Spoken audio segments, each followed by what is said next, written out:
Hi everybody, it's Annabelle and welcome back to my channel. In today's video I'm going to be doing some requested and not so requested updates, but I thought you might be interested in seeing some progress on these guys anyway. Start off with something unrelated to the video topic, but this is my Encyclia cordillera. It's finally opened its blooms, so I'm really excited to show you guys, and I will do a video later in the month specifically on this because we have 3 spikes and it's just looking fab. But after a recent community post and chatting with you guys, I just thought I'd show you a quick update now that the blooms have opened. They've curled back the petals and sepals a little bit, giving it more of a distinctive cordillera shape. When it was first opened it was more kind of star shaped and a little bit more closed, but that photo was taken when it was just opened. So that's my cordillera update aside. Now moving on, we are going to be looking at a few different groups of orchids today. I'm going to be looking at my jewel orchids, doing a little update on those. My Zygopetalum crinitum, which I last repotted with you guys on screen and described some issues that I'd had with it over the years. I've never been particularly good with zygos, I've never really figured them out, and I think I've finally got there. And we're also going to be looking at my cooler growers, Masdevallias, Restrepias, or rather just 2 examples from that group because I have quite a lot of them now, and how I'm kind of trying an experimental potting mix with them as a replacement for Ceramis, because Ceramis is fantastic, but it's not the easiest thing in the world to get, and I know people in America can't get it, and I just thought I'd try an experimental medium, to be honest, because I'm all for trying new, different medium, inorganic, organic, whatever. I'm trying new and different things and just finding how I can grow things most optimally, and often just trying something new you learn quite a lot. So I quite enjoy trying new potting mixes, potting methods, that sort of thing, to try and really optimize things. So I'll give you a little bit of detail on that and some updates, and I'm also going to briefly update you guys on my Cymbidium orchids because they are now spiking. I last repotted them on camera with you guys after bringing them in from a few years outside, dealing with a lot of mites, snails, slugs, centipedes, that sort of thing, bathing them and potting them up. So they're now doing well, and I thought I'd just update you briefly on those. So with that introduction aside, we should just get straight into it, I think, starting off with the jewel orchids. So I have 3 jewel orchids: Macodes petola, Ludisia discolor alba, and Aspidogyne argentea. So I'll start off just by briefly giving you a little bit of an overview of the history. So I got the Macodes petola first, potted it in Vaxa, which is IKEA fine grade pumice. It did very well, but it struggled a little bit in the conservatory over summer. It was just in a cup, so I decided to pot it a little bit lower in this glass vase type setup, which I then adopted for the Aspidogyne as well. And the Ludisia was in a similar setup, but I had to repot it recently because it sprawls, obviously, and they're very sprawly, rambly orchids, so they prefer kind of long pots that they can kind of ramble over, and the new shoots can get roots down easily that way. So the Macodes petola I potted in this kind of, not terrarium, but like glass vase, a little bit potted a little bit lower, so it's got a little bit more humidity around it, and it seemed to respond quite well to that. And I also used this new inorganic medium, which is a aquarium substrate actually, which I'll show you a little bit more detail on in a minute. So I mixed that with Kyodama, which is from Kaizen Bonsai in the UK. I'll link them in the description down below. And then the bottom layer is actually lacquer for the reservoir. So to start off with, I'll show you my Aspidogyne argentea. So the Aspidogyne, absolutely stunning orchid. I got it as a rootless cutting, and it was just rooting. And then I found that Muffin, my cat, had pulled it out of the pot one morning. It was just starting to root, so that's kind of annoying, but it's got little Muffin chew marks on now. But before that it was doing quite well and starting to root, and the leaves were more perked upright, and they have flopped a little bit now, but who can blame them? So that one is doing well, and it was rooting into this aquarium substrate.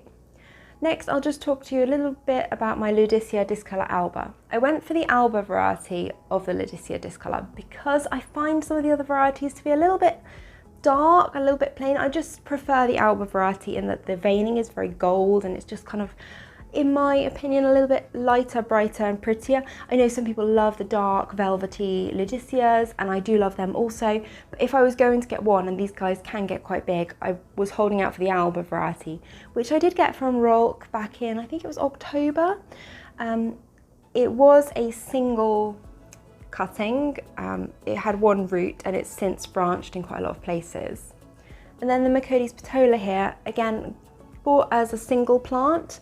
It was wrapped tightly in sphagnum and had kind of one root when I got it, and it did flower from 2 or 3 different branches over the summer, which seemed to really exhaust it.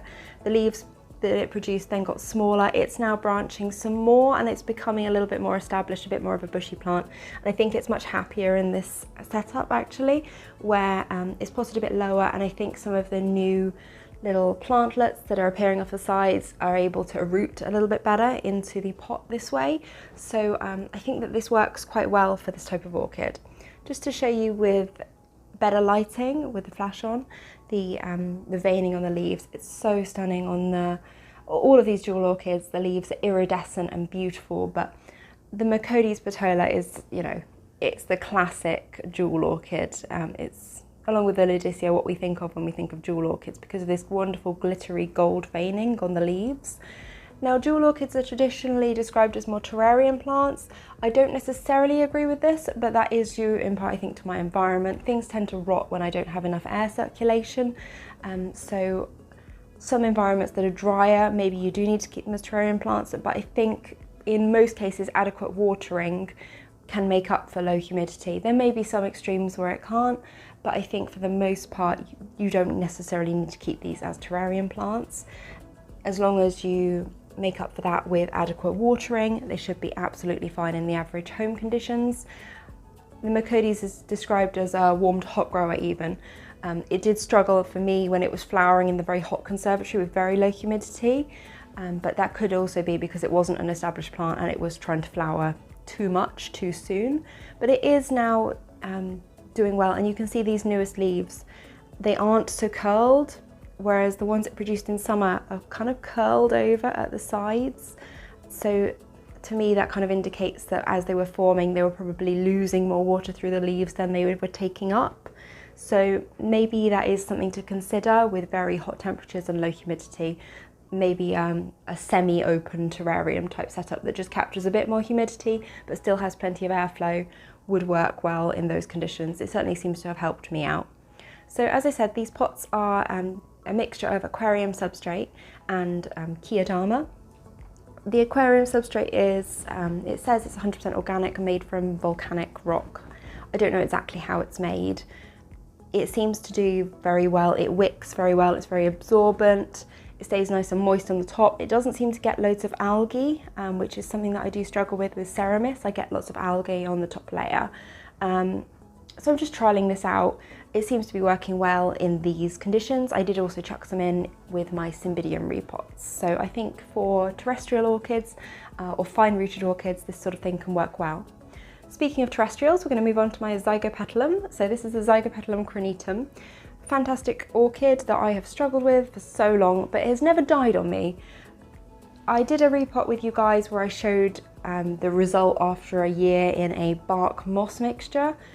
So I have tried to grow this in organic medium. This isn't an artifact of me growing in semi-hydro or inorganic. This is just, I think, each setup I tried was just not quite right for it. And maybe if I planted this in self-watering with sphagnum from the beginning, this wouldn't have been so much of an issue. But I think because I was trying to do wet-dry cycles with bark and sphagnum, after reading that they liked wet-dry cycles, I ran into a lot of issues. And this is the case, I think, with a lot of things. And we can often draw the incorrect conclusions about whether something likes a medium or doesn't, when actually maybe it's another factor in culture which is completely unrelated to the medium. So if I had kept it in a source of water, maybe we wouldn't have run into those issues. I don't know, but I tried potting this into a finer mix with a mixture of Ceramis, pumice and leca, and it seems to be doing much better. Previously, when I first got it, I tried leca alone, but the dry top layer created some issues. So I think a finer mix in general does work much better for Zygopetalums that have more terrestrial ancestry. But even the epiphytic Zygopetalum, I would say, because Zygopetalum crinitum is described as an epiphyte, but it's described as growing in like almost leaf litter conditions, so it's probably growing on trees but buried somewhat in like decomposing leaf litter, debris and moss.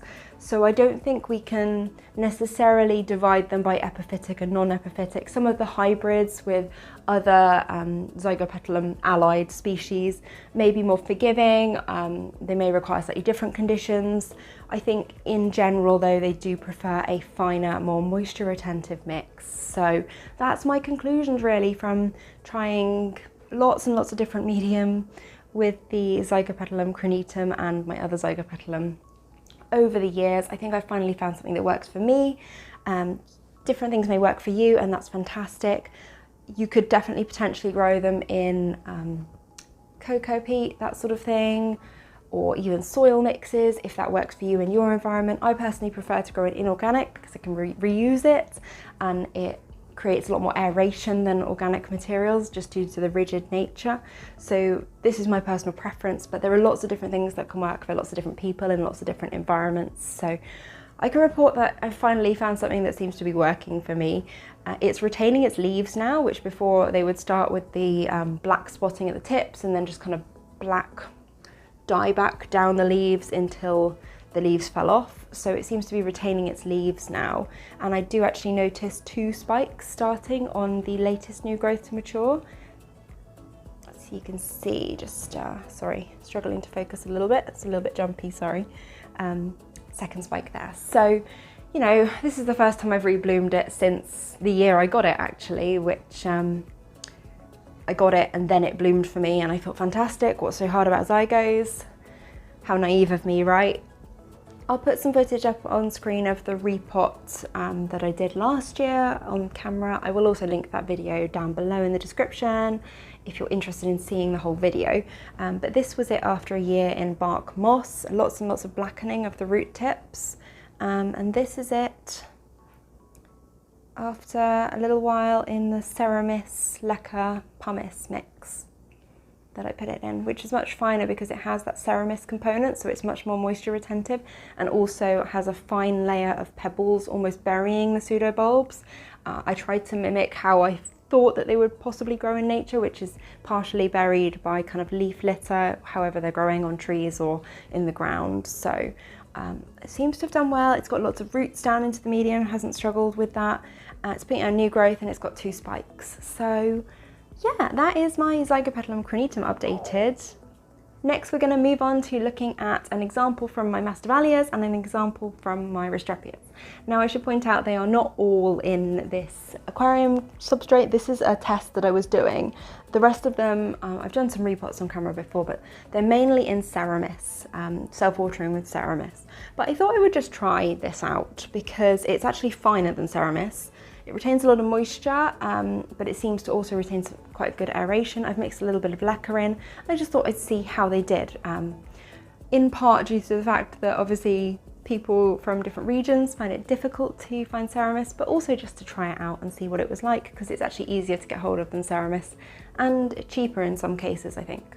So this is Masdevallia strobelii and Restrepia ephippium. These ones are doing great. They've only been in this setup for a couple of months.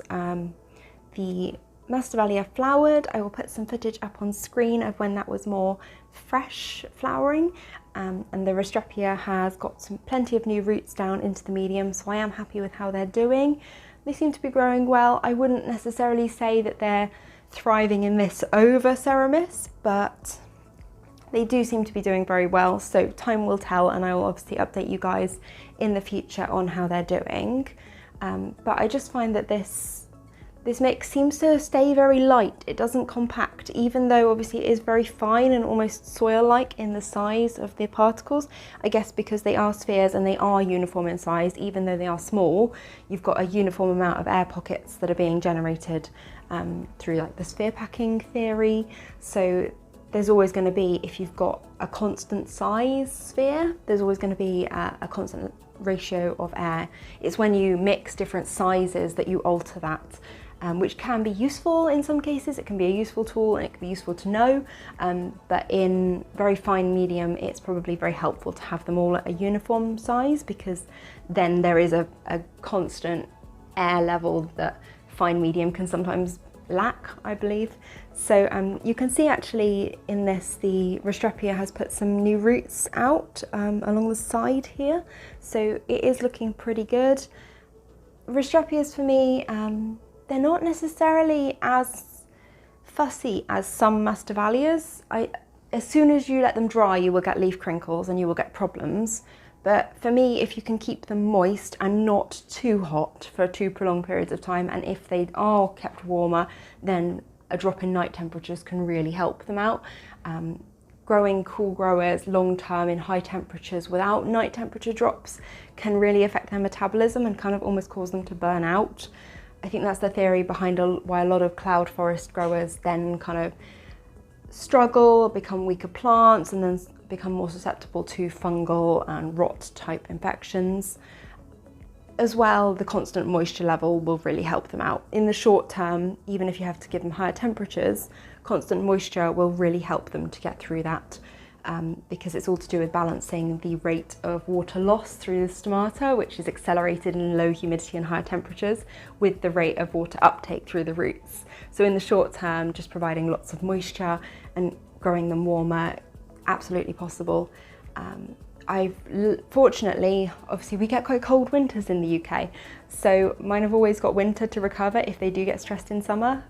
I know that that's not possible in all countries though, but if you can put them in a cooler location to recover over winter, it can really help them. So we're going to take a quick look at my Cymbidium, starting off with the Cymbidium parness, which I got as a small division at Burnham Nurseries. Well, when they came to a show, they were selling these cheap divisions off for a couple of pounds each, and I got one, and then I got one for my mother as well. So this is the one that I got, and this is its first blooming. It's done very well since the repot. I wasn't expecting it to bloom this year because it was bought as a very small plant not that long ago, but it is going to bloom. So I'm really excited to see what the blooms are like and how fragrant they are. Some Cymbidiums are very fragrant, some are less so, so we will see. And then one of my big Cymbidiums over here is also starting some spikes. So this is one, but it also has a few more on the go around the back of the plants. My other Cymbidium has some growths that look like they could be spikes, but we'll have to wait and see for that because they're still kind of taking their time to develop. And to start off with, Cymbidium spikes do look very similar to growths. It's only when they get a little bit bigger you can tell easily. So that is a general update on cool growers, terrestrials, I think, yeah, cool growers and terrestrials. I have categorised it relatively well, I guess. It felt like a little bit of a random update, but jewel orchids are terrestrials and Cymbidiums and Zygos are some terrestrial, some epiphytic, often treated as terrestrials. So that is my terrestrial and fine-rooted, cool-growing orchid updates with some experimental medium that I'm trying out, which is the Aquarium substrate. I hope you guys enjoyed this video, and if you did, then don't forget to give it a like or subscribe to my channel for more regular orchid updates, or semi-regular, and we'll see how things go. I am trying to put out more content at the moment, but things are pretty intense at the moment, so it's just kind of as and when I can find time. So thank you guys for bearing with me while I'm getting on with that, and I will try and put more content out soon. So I hope you guys enjoyed the video and that you're all keeping well and healthy, and I will see you guys all next time. Bye!